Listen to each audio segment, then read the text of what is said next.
자, 이번 시간에 검토드릴 주제 지적 측량 등에 관한 주제 보겠습니다. 제일 양이 많아서 힘든 파트 중에 하나가 측량의 분류라는 개념이 되겠습니다. 그래서 다시 우리 면적의 측정이라는 개념 다시 한번 가볼까요? 해서 지적도 임야도를 가지고 면적을 측정을 하게 된다라고 하는 거. 자, 이게 이제 기본 전제 과정이 뭐가 필요하냐면 측량을 먼저 해야 돼. 그래서 지적도는 임야도의 경계 등을 표시를 한 후에 지적도 임야도 가지고 하는 측량을 전자면적 측정법이라고 논의가 됐었고요. 이에 대응해서 지적도가 있는 지역에서 경계점 좌표 등록부라고 하는 것이 비치가 돼 있다라고 하면 좌표를 통해서 어떻다 면적 등을 측정을 하게 된다. 이걸 이름하여 좌표 면적 계산법 또는 경위의 측량 방법이라는 표현을 쓰게 된다라고 이렇게 논의가 됐었습니다. 그래서 자, 일단 자, 경계, 면적 등을 정하기 위해서 하는 측량을 가리켜서 세부 측량이라고 부르게 되는데, 뭐 세부 측량의 정의가 중요한 게 아니라 이걸 이제 측량의 종류를 외워야 돼. 더럽게 어렵고 짜증납니다. 그래서 먼저 토지의 이동이라는 개념부터 봅니다. 그래서 앞에서 우리가 토지의 이동이라고 하는 거 이런 얘기 했었죠. 국토부장은 모든 토지에 대해서 자, 필지별로 소재, 지번, 지목, 면적, 경계 또는 좌표 등을 등록을 해야 된다. 한편 이런 토지 표시 항목의 변화, 토지 이동이 있게 되면 지적 소관청 신청을 받거나 직권에 따라서 다 측량을 하도록, 자, 바로 지적 공부의 변경 등록을 하도록 한다라고 해서 토지 이동이라는 표현 나와 있습니다. 그래서 이동 사유가 8개가 있게 됩니다. 해서 5개는 토지 소유자가 신청을 하는 토지 이동 사유가 될 거고, 3가지가 지적 소관청 또는 토지 소유자가 양쪽에서 다 토지 이동 신청을 하거나 또는 직권으로 이동할 수 있는 케이스가 있습니다. 그래서 8개, 다음 시간에 이제 토지 이동 사유를 볼 텐데 어찌됐든 기본을 계속 가셔야 되고 짜증이 나는 파트입니다. 그래서 토지 이동 사유 5개 먼저 갑니다. 신규 등록. 자, 별거 없고요. 받아 메꿔서 토지를 만들게 된다. 그러면 이제 지적 공부에 새롭게 등록하는 것을 신규 등록이라고 부르게 됩니다. 등록 전환은요, 저희 임야대장, 임야대에 등록된 토지를 형질 변경 때문에 토지대장 또는 지적도로 옮겨 적는 것을 등록 전환. 분할 어렵지 않습니다. 한 필지를 2개로 3개로 쪼개는 것을 분할, 2개나 3개 필지를 한 필지로 합치는 것을 합병이라고 부르게 됩니다. 그리고 특이한 거 바로 지목이라고 하는 거. 지목도 변경하는 것. 지목도 토지의 표시 항목의 하나이기 때문에 지목을 변경하는 것도 뭐가 된다? 토지의 이동 사유가 되게 된다라고 이렇게 전제를 삼습니다. 그리고 나서 이제 3가지가 축척 변경, 등록상 정정, 등록상 말소라는 게 있습니다. 해서 축척 변경은 이미 보신 숫자들이 있었잖아요. 축척이 총 7개가 있었어요. 그래서 소축척 지역에서 대축척 지역으로 축척을 변경하는 경우도 결과적으로 면적이 바뀌게 되거든요. 우리 앞에 공부하실 때 소축척 지역은 자, 자연수까지 표시한다. 대축척 지역은 어떻다? 소점 한 자리까지 표시를 하게 된다. 그래서 똑같이 면적이 설령 나온다 할지라도 표시되는 면적은 어떻다? 달라지게 된다. 그래서 이때 측량이 문제가 하나 될 것이고요. 등록상 정정, 나중에 공부하겠지만 잘못된 경우, 뭐 이런 경우에 다르게 입력된 경우 등의 등록상을 바꾸는 걸, 이걸 등록상 정정. 그 다음에 별일이 다 있습니다. 토지가 바다 밑으로 가라앉게 됩니다. 소위 우리 학교론서 포락지가 되게 되면 그 상을 지워버리는 거 등록상 말소라고 해서 5개 하고 3개 해서 토탈 8개가 토지 이동이라는 개념. 요건 한 번에 암기 안 되십니다. 할 때마다 더럽게 짜증나요. 될 듯 하면서 안 되는 게 토지 이동 정보. 다음 시간에 계속 공부를 할 텐데 하여튼 단순하게. 근데 일단은 측량이 필요 없는 게 2가지가 있네요. 바로 하나가 지목 변경하고 합병이라고 하는 것은 어떻다? 측량을 할 필요가 없다. 합병은 뭐야? 중간에 경계선 지워버리면 합병이 되는 것이고요. 지목 변경이라는 것은 토지의 주된 용도를 바꾸는 것에 불과하지 토지의 경계나 면적이 달라지는 사유가 아니다. 그래서 굳이 측량을 할 필요가 없다라고 해서 토지 이동 종목 8개 중에서 2개 지목 변경과 합병을 제외한 경우는 어떻다? 측량을 하게 된다. 이걸 총칭하여 토지의 표시를 바꿔주기 위한 측량을 이동 이동 측량이라고 부르게 됩니다. 어렵지만 이제 시작을 했어. 이에서. 그 다음에 이제 복구 측량이라고 하는 거. 자, 아까 우리 공부했던 거 다시 한번 정리해 볼까요? 지적 공부의 복구. 자, 정보 처리 시스템에 보관이 돼 있을 때가 중심이 되는데 시, 도지사, 시군구청장 지체 없이 복구를 해야 된다. 기억나시죠? 복구할 때 근거 자료, 바로 측량 결과도 토지 이동 정리 결의서, 그리고 이제 완성된 등본이라든가 부동산 종합증명서, 복제된 지적 공부, 뭐 이런 것들을 가지고 다 복구를 하면 된다. 근데 그런 자료가 하나도 없다. 복도 지지리도 없어. 그래서 하나도 그런 자료가 없으면 다 측량을 통해서 다 지적 공부를 복구를 해야 된다. 그때 측량을 가리켜서 복구 측량이라고 정의를 하게 됩니다. 그 다음에 이제 또 하나가 지적 확정 측량과 지적 재조사 측량 나와 있죠. 이 지적 확정 측량이나 지적 재조사 측량은 멀쩡하게 있는데 다시 측량을 해서 바꿔주는 것을 가리켜서 지적 확정 측량, 그리고 지적 재조사 측량이라고 부릅니다. 그래서 앞에서 지적 확정 측량 관련해서는 뭔 얘기를 할 때 공부를 했냐면은 바로 지번의 부여 방법 중에서 뭐가 있었지? 행축지 들어가면 다 준용하게 된다라고 하는 거. 행축지 들어가면 다 준용한다. 틀리게 구성하려면 행축지 본문을 부여한다, 행축지 부분을 부여한다. 틀린 표현 이렇게 갔었죠. 그래서 도시개발사업 시행지역에서 새롭게 선을 긋고하는 측량을 가리켜서 지적 확정 측량이라는 용어를 씁니다. 용어 어려워요. 지적 확정 측량이라는 것은 신도시 개발 사업을 하고 나서 하는 측량을 가리켜서 지적 확정 측량. 그래서 신도시 개발한 지역에 이미 지적 공부가 있었을 텐데 기존 선 다 지워버리고 새롭게 밑줄을 그어가면서 만드는 것을 지적 확정 측량이라 부른다. 하나만 더, 재조사 측량. 얘도요, 이미 지적 공부가 완성이 돼 있습니다. 근데 지적 재조사 측량은 뭐냐면 사실은 지적 확정 측량이랑 거의 똑같은 구조인데 지적 확정 측량도 지적 재조사 측량도 경계점 좌표 등록부라는 것을 비치하기 위한 측량을 가리켜서 뭐라고 한다? 지적 재조사 측량, 지적 확정 측량이라고 부르게 됩니다. 그래서 지적 재조사 측량은 뭐냐면 신도시 개발도 한 것도 아니야. 그런데 기존의 도해 지적, 즉 지적도 임야도를 하는 거 가지고 보여주는 게 정확하지 않기 때문에 국가의 프로젝트 사업으로 진행을 하게 되는 것을 뭐라고 한다? 지적 재조사 측량. 그래서 우리나라에 전에 데이터 한 3년 전 데이터인데 보니까 우리나라에 지금 이제 경계점 좌표 등록과 비슷한 지역이 한 8%밖에 안 된다고 합니다. 그래서 정부에서 재원을 투입해서 어떤 지역을 다 새롭게 경계점 좌표 등록부를 비치하기 위한 측량, 이걸 가리켜서 지적 재조사 측량. 그래서 다시 갑시다. 이복 확제부터 시작합니다. 이동 측량이라고 하는 거, 복구 측량. 뭐 여기까지는 이해가 돼. 표시가 바꿀 필요가 있으니까 이동이나 복구 등은 충분히 이해가 되는데 지적 확정 측량도 또 이해가 될 수 있어. 기존의 지적 공부 다 엎어버리고 새롭게 경계점 좌표 등록 등을 비치하는 측량을 가리켜서 지적 확정 측량. 그리고 제일 쓸데없어 보이는 게 지적 재조사 측량. 국가에서 하는 겁니다. 국가에서 하는 걸 뭐라고 한다? 지적 재조사 측량. 이런 측량 등을 해가지고요, 바로 기존의 지적 공부의 내용하고요, 달라지는 부분을 얻었다. 앞서 공부할 때 측량 결과도, 토지 이동 정리 결의서 이런 것들을 작성을 해서 지적 공부에 반영을 하기 위한 측량을 가리켜서 이복 확제라고 부르게 됩니다. 그래서 이복 확제에 의한 측량의 경우 어떻다? 종국적으로 지적 공부의 그 내용을 반영을 하기 위해서 하는 측량이다라고 부릅니다. 물론 앞에서 본 것처럼 지목 변경이나 합병 같은 경우에는 어떻다?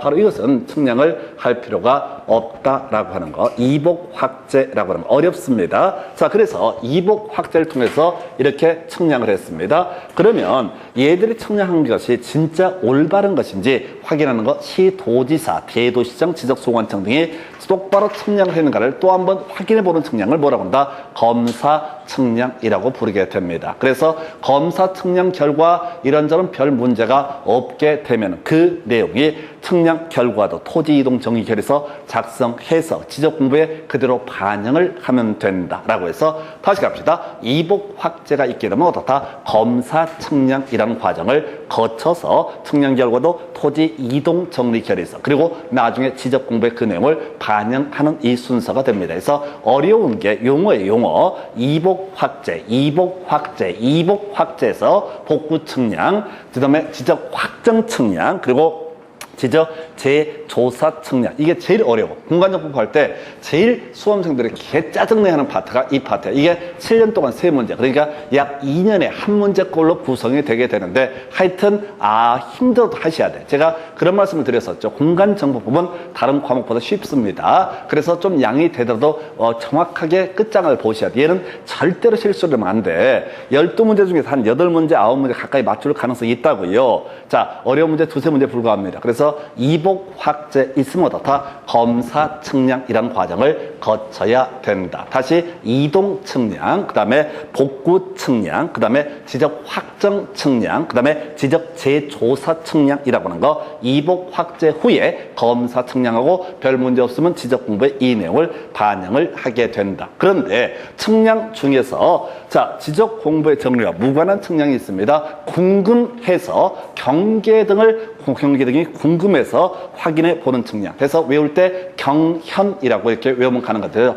그래서 경계 복원 측량하고요. 지적 현황 측량이라고 하는 거. 이복 확자는 검사 측량과 연계가 되고 경연이는 어떻다? 검사 측량과 관련이 없다라고 봅니다. 그래서 자, 이제 용어 경계 복원 측량이라는 개념을 설명을 드립니다. 자, 가볼까요? 내가 내 땅에다 건물을 짓고자 합니다. 그러면 우리 어디 있었지? 저기 민법 이런 거 공부할 때 경계로부터 반 미터 이상 경내에서 다 건물을 지어야 된다. 그래서 민법에서 이슈가 됐던 게 경계로부터 반 미터 이상 경내하지 않고 건물을 지었는데 1년이 지나버렸거나 공사가 완성이 됐을 때 그 경계를 침범당한 피해를 당한 사람들은 어떻다? 바로 손해배상만 청구할 수 있다. 이런 거 있었죠? 그러면 남의 경계하고 반 미터 이상 경내를 하려면 정확한 토지의 경계를 알아봐야 돼. 그래서 경계를 보여주세요. 경계를 복원해 주세요. 라고 해서 확인하기는 측량을 가르쳐 뭐라고 합니다? 경계 복원 측량. 그래서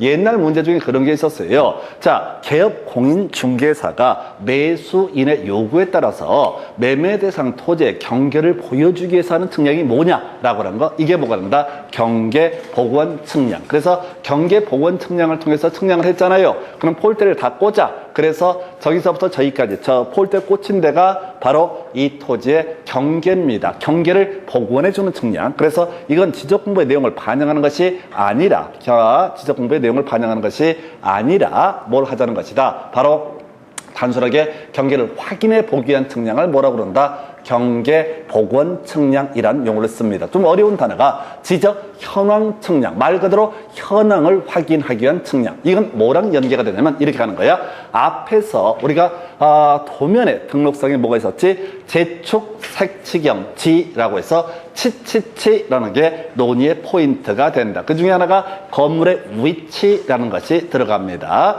해서 건물을 짓고 나면요. 자, 도면, 지적도 등을 보게 되면 어떻다? 건물의 위치가 표시가 되어 있다. 이놈의 위치가 똑바로 되어 있는가 등을 확인하기 위한 측량을 가리켜서 뭐라고 그런다? 지적 현황 측량. 있는 현황 그대로 확인해 보기 위한 측량을 뭐라고 한다? 지적 현황 측량. 그래서 개념을 잡으면 경연의 의미가 뭐냐면 건물 짓기 전에 미리 경계를 확인하기 위해서 하는 측량을 경계 복원 측량. 건물 짓고 나서 지적도 등의 일정한 내용이 반영이 되는데 그게 진짜 맞는지 등을 확인해 보는 측량을 뭐라고 한다? 지적 현황 측량. 그래서 이렇게 가십시다. 이복 확제는 나중에 뭐가 필요하다? 검사 측량이 필요하다라고 이렇게 봐야겠고요. 경연이는 어떻다? 검사가 필요가 없다 해서 경계 복원 측량, 지적 현황 측량. 그래서 이게 어려운 게 앞에서 이복 확대 중에서 지적 확정 측량이란 용어하고요.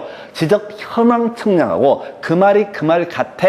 그래서 신도시 만들고 나서 새롭게 선을 획정을 하고 하는 측량을 뭐라고 한다? 지적 확정 측량이라고 부르게 될 테고 건물 짓고 나서 건물의 위치 등이 지적도 등에 똑바로 표시가 되어 있는가 이런 것을 확인하는 것을 뭐라고 그런다? 지적 현황 측량이라고 해석을 합니다. 그래서 이게 아마 공간정보법에서 제일 양 많고 힘들고 버거운 파트가 이복 확제 검사 경연 측량이라고 하는 거. 이복 확제는 뭐와 연계가 되고 검사 측량과 연계가 되고 경연이는 검사를 받을 필요가 없다라고 하는 거. 이게 덩어리가 너무 커서 힘들어요. 다시 이동 측량, 그중에서 지목 변경과 합병은 포함되지 않는다라고 하는 거. 두 번째 복구 측량 어렵지 않겠고요. 세 번째 지적 확정 측량. 자, 경계점 좌표 등록을 비재견 측량이었었고 똑같이 경계점 좌표 등록을 비치하는 측량 중에 하나가 지적 재조사 측량이라는 개념이 있다. 얘들은 나중에 지적 공부에 반영이 돼야 되니까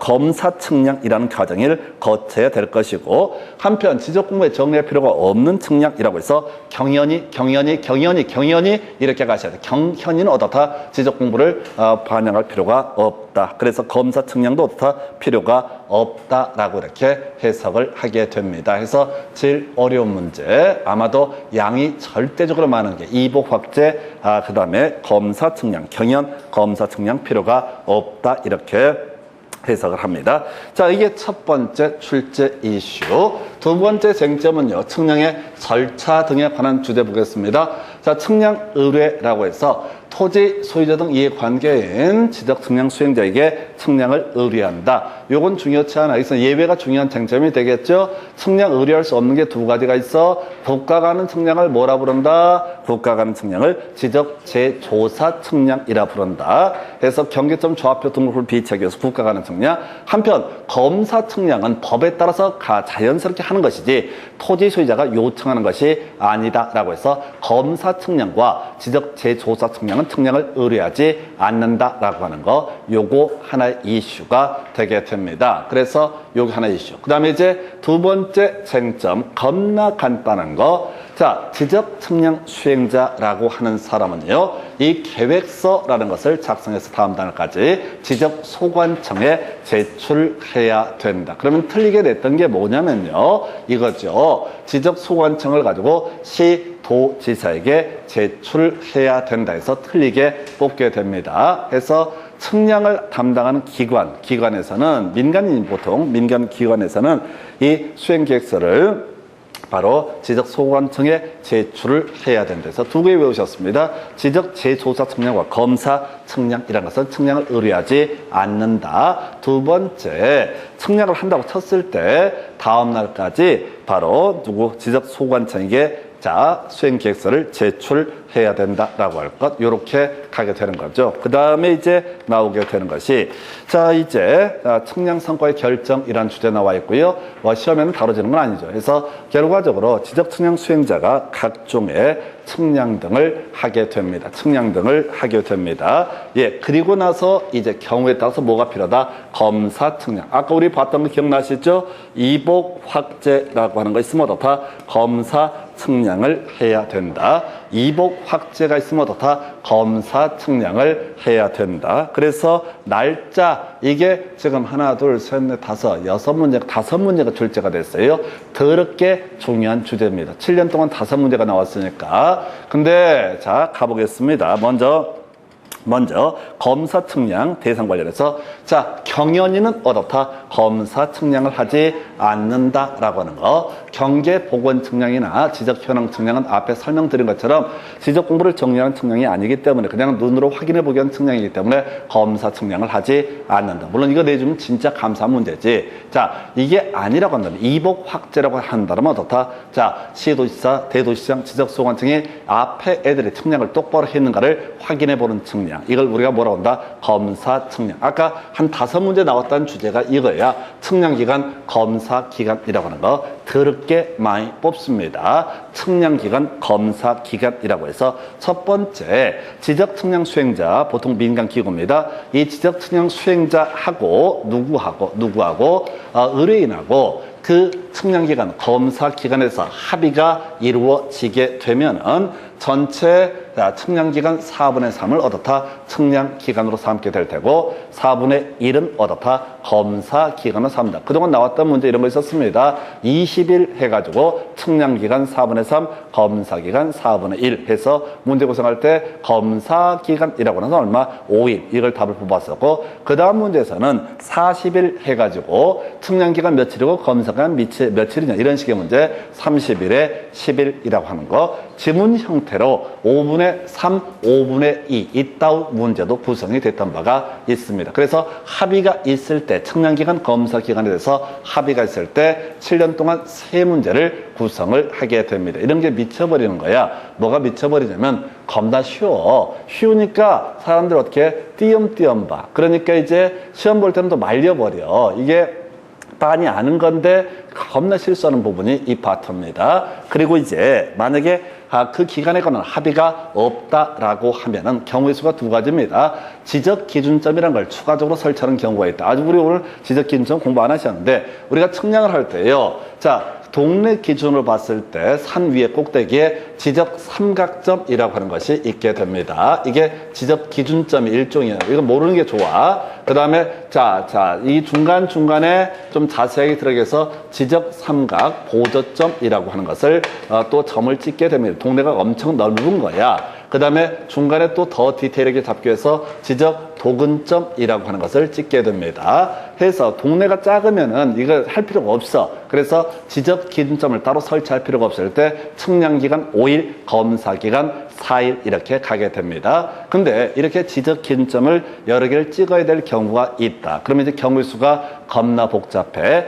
지적 기준점이라는 것을 15점 이하로 찍게 되면은 각 어떻다 4일을 가산을 하게 된다. 4일을 어떻다 가산을 한다. 이게 무슨 얘기냐면 아까 측량기간 5일, 검사기간 4일이라고 그랬었죠. 그러면 지적기준점을 설치를 하게 되면은 15점 이하로 설치했을 때는 얼마? 자, 각 4일, 그러니까 9일에 8일이라고 하는 것이 측량기간이 9일이고 검사기간이 얼마? 8일이라는 개념이 되게 된다. 그런데 이 지적기준점이 15점을 초과하는 경우, 자, 4일을 가산한 데다가 초과하는 4점마다 다 1일을 가산을 하게 된다라고 이렇게 되어 있습니다.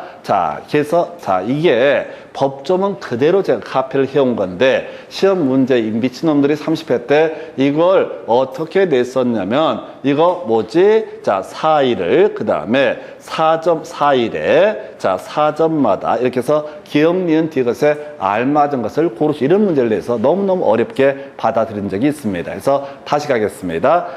지금 기간에 대해서 따로 합의가 없다라고 하게 되면은 측량기간 5일, 검사기간 4일. 근데 지적 기준점을 추가로 설치한다라고 했을 때 경우의 수가 15점 이하가 된다. 예를 들어서 14점을 찍는다. 그러면 각각 아까 5일, 4일에다 4일씩을 가산을 하게 된다라고 할 것. 그런데 이 망할 놈들이 15점 초과해서 이 지적 기준점을 설치한다. 그러면 19점을 설치했다고 전제해 보겠습니다. 원래 다시 갑시다. 5일에 측량기간 5일, 검사기간 4일. 그래서 지적 기준점을 설치만 하게 되면 각 어떻다 4일을 가산을 하게 된다. 그래서 지금 15점 이하로 지적 기준점을 설치한 경우는 9일에 8일이란 의미가 되게 됩니다. 그런데 15점을 초과하게 되면 일단 4일을 플러스 4일씩을 더하고 거기다가 15점을 초과하는 4점마다 1일씩을 더하게 된다라고 이렇게 되어 있습니다. 그래서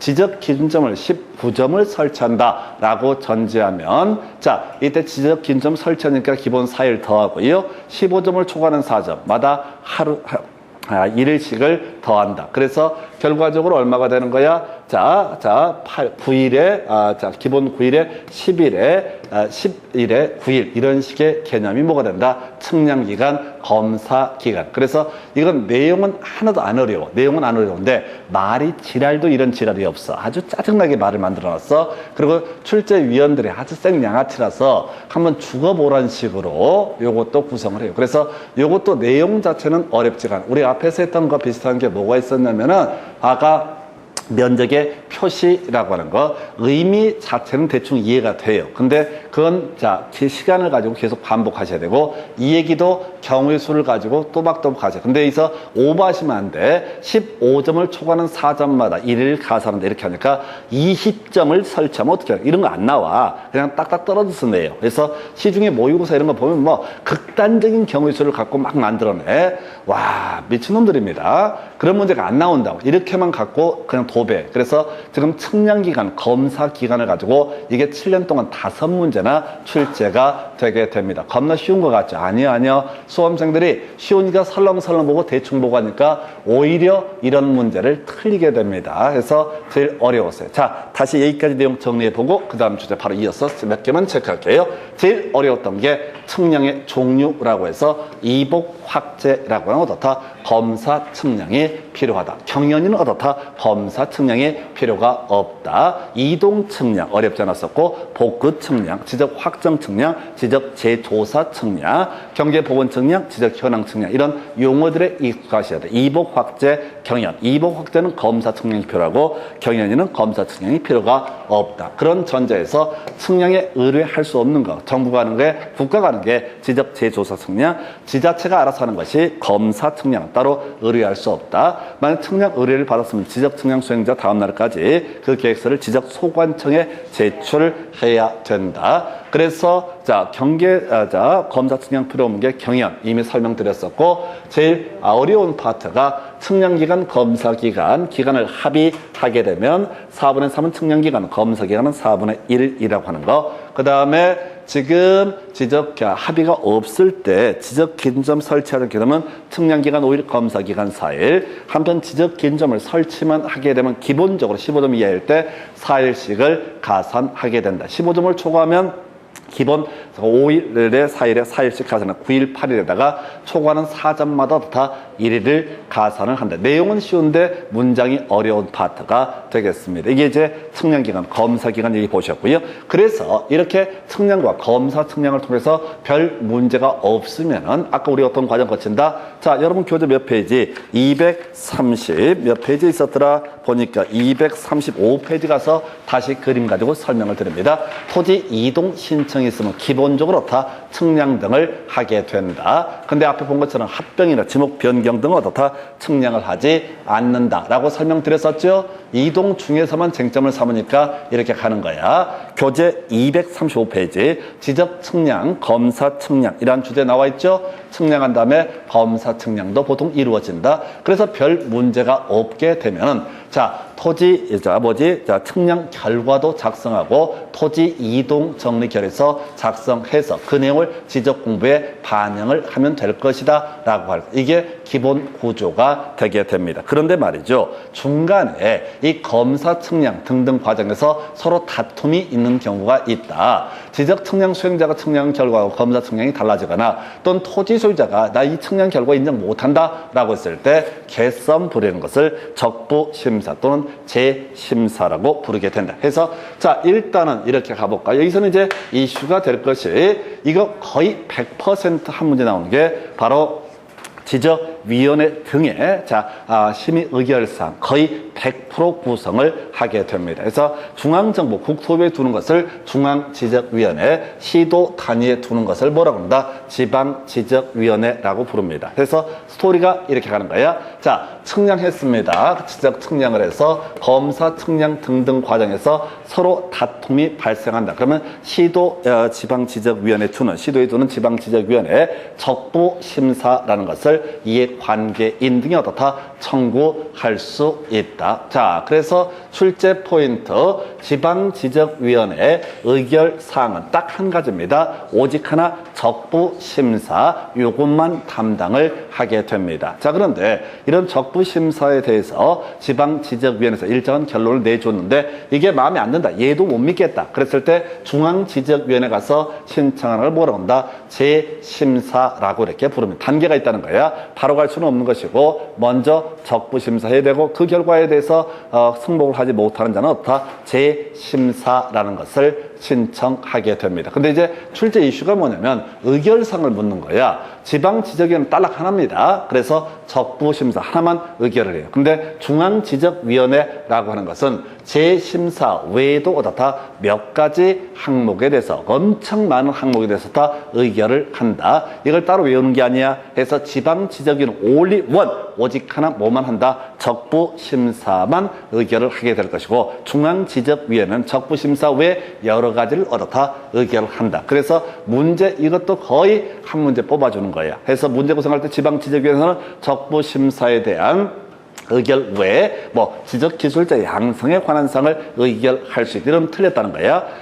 중앙지적위원회는 재심사 외에도 뭐든 다 할 수가 있다. 이렇게 가셔야 돼. 별의 별걸 다 어떻다? 의결을 하게 된다. 이렇게 가야 되는데 지방지적위원회라는 딱 오직 하나 뭐만 할 수 있다? 적부심사. 그래서 이걸 가지고 끊임없이 구성해 틀린 걸 고르죠. 지방지적위원회 의결사항에는 지적청량이든 적부심사와 예를 들어서 지적청량 기술의 연구 개발 등에 관한 사항을 심의기관 돼서 틀리게 뽑아줘. 그래서 이렇게 또 중앙지적위원회 의결사항으로 틀린 걸 고르죠. 그럼 답이 뭐겠어? 적부심사에 대한 심의 의결. 이건 어떻다? 지방지적위원회에서 의결하는 것이다. 그래서 이건 진짜 해도 넘어갈 정도로 도배합니다. 최소한 2년에 한 문제 구성하는 것이 중앙지적위원회 의결사항하고 지방지적위원회 의결사항 가지고 아예 도배하다 출제합니다. 근데 너무 문제가 쉬운 게 아니냐. 아니 계속 그렇게 내도 돼. 심지어 이런 문제도 있어서 다음 중 자 적부심사 청구사항에 대한 심의 의결하는 기관은 뭐냐. 1번 중앙지적위원회, 2번 지방지적위원회, 3번 축적변경위원회, 4번 무슨 위원회, 5번 국가지명관리위원회 뭐 이렇게 온갖 개소리를 해. 해서 적부심사 청구사항에 대한 심의 의결은 어디서? 지방지적위원회, 재심사 등등등은 어디에서? 중앙지적위원회. 그리고 그 전에 나왔던 패턴이 뭐냐면 바로 축척변경위원회라는 거. 자, 구조를 보면 중앙지적위원회는 어디서? 국토교통부에 두고요. 지방지적위원회는 어디다? 시도 단위에 두게 될 것이고 축척변경위원회는 어디다? 지적소관청 시군구에 설치한다. 그래서 축척변경위원회 의결사항은 뭐라고요? 결청이라고 하는 거. 자, 나중에 축척 변경할 때 자세히 공부하실 거예요. 축척 변경 시행 계획에 대한 심의 의결. 그 외에 자, 지번별 제곱미터 당 금액의 결정이라고 하는 거. 청산금 나와 있죠? 시결청이라고 하는 거. 시결청이라고 하는 거. 이게 어디에서? 축척변경위원회. 그래서 아마 요 세 개를 비교하는 정도의 지식이 있게 되면 무조건 한 문제 맞춥니다. 해서 이 정도가 바로 지적위원회 등의 기능 등에 관한 주제가 되게 됩니다. 주의하실 게 적부심사 오직 하나만 하는 게 뭐라고요? 지방지적위원회. 나머지 재심사 등등등을 결정하는 것은 중앙지적위원회 이렇게 해석합니다. 그래서 의결사항 비교하는 게 하나의 이슈가 되게 될 거고 나머지 내용들은 절차에 관한 지문이고 별 큰 의미는 없습니다. 그래서 최근에 나왔던 거 두 가지만 기억하십시다. 과정 가지고 많이 구성 안 해요. 이 파트에서 내리게 한 문제짜리거든. 그래서 의결사항 갖고 거의 다 문제 구성을 하게 될 테고 최근에 나왔던 문제, 그럼 8년 전에 나왔던 문제 두 가지 체크를 하게 됩니다. 자, 지금 이게 이제 전통적으로 나왔던 게 이거야. 7일 이내 통지. 이게 뭔 소리냐면 이런 식이야. 지금 지적 측량을 했습니다. 그다음에 검사 측량했습니다. 개싸움 붙었습니다. 그러면 어떻다고요? 지방지적위원회에서 적부심사 청구사항에 대한 심의 의결을 하게 될 것이고 그리고 나서 뭐라고요? 지금 재심사라고 하는 거 어디에서 담당을 하게 된다. 중앙지적위원회 담당한다. 그래서 등등등 모든 결과를 거쳐서 결과물이 나오게 되면은 지적소관청에 연락해 주는 건 며칠? 7일 이내에. 자, 7일 이내에 어떻다? 의결서를 송달해야 된다. 더 통지해야 된다. 이게 전통적으로 가장 중요한 이슈였습니다. 이유는 뭐냐면 지적측량, 지금 제가 중간 얘기를 하지도 않을 뿐더러 원래 법조문 겁나 많은데 다 생략을 해버린 게 뭐냐면 과정이냐 마지막 단계가 뭐라고요? 이해관계인 등에게 어떻다? 7일 이내 통지를 해야 된다라고 하는 거. 7일 이내 어떻다? 통지를 해야 된다라고 하는 거. 이렇게 되는데 이걸 갖고 더럽게 많이 우려먹었었어. 그러다가 최근 문제에서 갑자기 미친놈들이 지적위원회 회의 개최 5일 전까지 위원들에게 통지를 해줄 것이라고 하는 것을 7일 전까지 어떻다? 통지를 해줄 것. 이렇게 출제했다고요. 출제된 의도라고 하는 것은 기존에 계속 그 문제 나오기 전에 한 4, 5년 사이에 도배했던 문제가 7일 이내 이해관계인 등에게 통지를 해줄 것. 이걸 더럽게 많이 내니까 이 문제를 피해서 내려고 하다 보니까 회의 개최 얼마? 5일 전 통지가 보이는 거야. 그래서 이걸 수험생들이 기출문제를 가지고 7일 이내 통지를 뒤지게 외웠을 거라고 믿음에 차 있는 거야. 왜? 자기들이 공부를 그렇게 하기 때문에 수험생도 분명히 7일 전 통지, 이걸 뒤지게 외웠을 거라고. 7일 이내인지 전인지를 헷갈릴 거라고. 그래서 이걸 7일 전까지 통지해야 된다. 틀린 것을 고르셔서 이걸 답을 뽑았어. 그러면 이제 더 잘 됐어. 지금에 와서는 뭐가 된다고요? 다시 원점 돌아가서 이 결과에 대해서 다 7일 이내에 통지가 이루어져야 된다 해서, 자, 그럼 이 파트만 정리하면 간단하죠. 그래서 중앙지적위원회는 제 심사회 여러 가지를 의결을 하게 된다. 그러나 지방지적위원회라는 것은 적부심사, 청구상에 대한 심의 의결, 요것만 담당한다. 그리고 같이 묶어서 축척변경위원회, 시결청. 한 번에 다 안 돼. 일단 시결청을 의결하게 된다. 회의 개최 5일 전까지 통제되고요. 그 다음에 결과에 대해서 이해관계인 등이 얼마? 7일 이내 통지가 이루어져야 된다 해서 아무래도 주요 이슈가 되는 것은 의결상이 중심이 됩니다. 그리고 자, 전통적으로 가장 많이 뽑아다가 제일 마지막 문장 7일 이내 통지해 줄 것. 요 정도가 주요 이슈가 되게 됩니다. 자, 이번 시간 여기까지 가시고 다음 시간 나머지 이어서 내용 검토하겠습니다. 수고했습니다.